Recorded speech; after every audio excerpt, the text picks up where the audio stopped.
So the revolution begins. The Boston Tea Party happens in 1773. The tax on tea still remained in effect. So actually from the Townshend Acts, the British repealed everything but the tax on tea. So the monopoly, meaning they had no competition on tea, had been granted to the British Tea Company from the King of England. In December of 1773, colonists raided Boston Harbor and destroyed the tea and burned the ships. They did this while they dressed as Native Americans. If you look at the picture down here, there's a portrayal of the people on the boat tossing the tea out into the harbor, again, dressed as Native Americans. This act ended up resulting in more troops being sent to the colonies. Now, after the Boston Tea Party come the Intolerable Acts, okay? Parliament passes them, and the name that Parliament gives them are the Coercive Acts, meaning that they're going to coerce the colonists into doing what they want. They're really meant to punish the colonists in Boston. Colonists did not call these the Coercive Acts. They called them the Intolerable Acts because they were intolerable. They were not something that you wanted to have to deal with. First of all, it closed Boston Harbor, which is the main hub of trade in the North.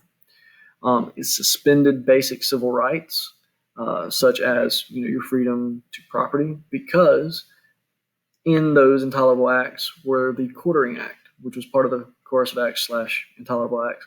And the Quartering Act said that you had to house British troops in your house if they needed a place to stay or if they asked for it. So if a British soldier knocked on your door at night and said that they wanted to stay in your house, then you had to let them. This is where the committees of correspondence begin, which are the beginnings of our Continental Congress.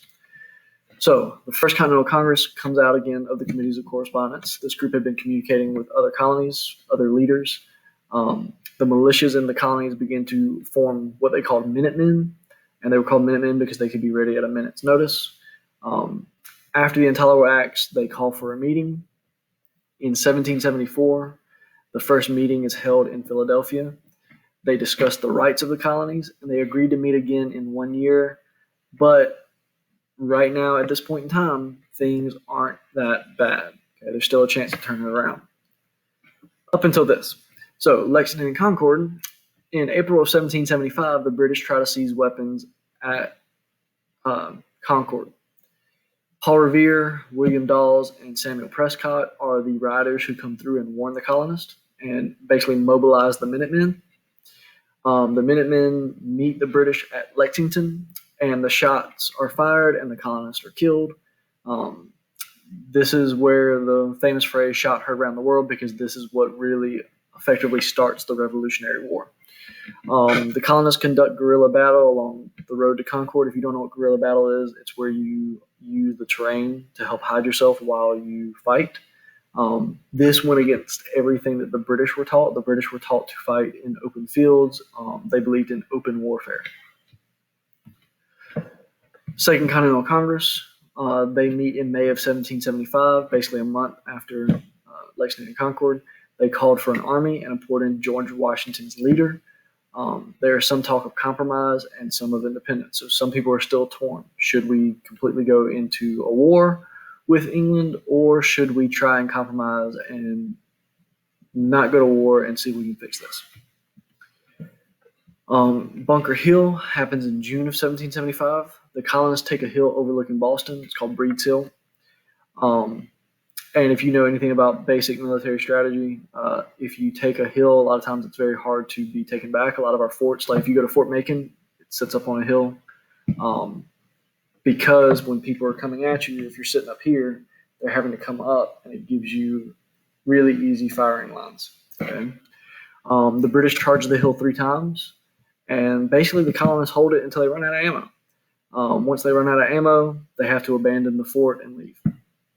There are a lot of casualties. Again, if you think about people just keep rushing a hill, rushing a hill, and rushing a hill, the reason why they had to retreat was because they had to reorganize in order to rush it again.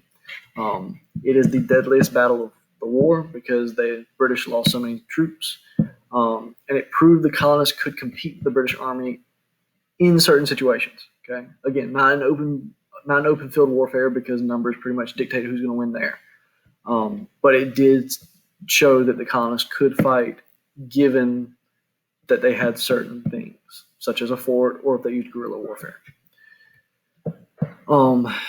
As a last-ditch effort to try and compromise, they have what they call the Olive Branch Petition. So in July of 1775, the Second Continental Congress forms a petition or a letter and sends it to King George and asks to return to the peace of the past, to avoid this war and a lot of bloodshed. The king refuses the petition and urges the rebellion to be put down because he wants to keep control of those colonies. Again, if you think about mercantilism, that system that they use, the only way that they make a lot of money is if they control these colonies. They don't control these colonies, now they make a lot less profit. So he wants to keep these things in order to make sure that England keeps making a lot of money. Common Sense is a pamphlet / book that is written by Thomas Paine. Many colonists were still pretty loyal to Britain. These people were called the Loyalists. A nickname they get are the Tories. Patriots are the ones who want to separate from Britain. They want their freedom. Common Sense, again, pamphlet urging independence and list reasons for why the colonists should want independence. Okay, it comes out in January of 1776.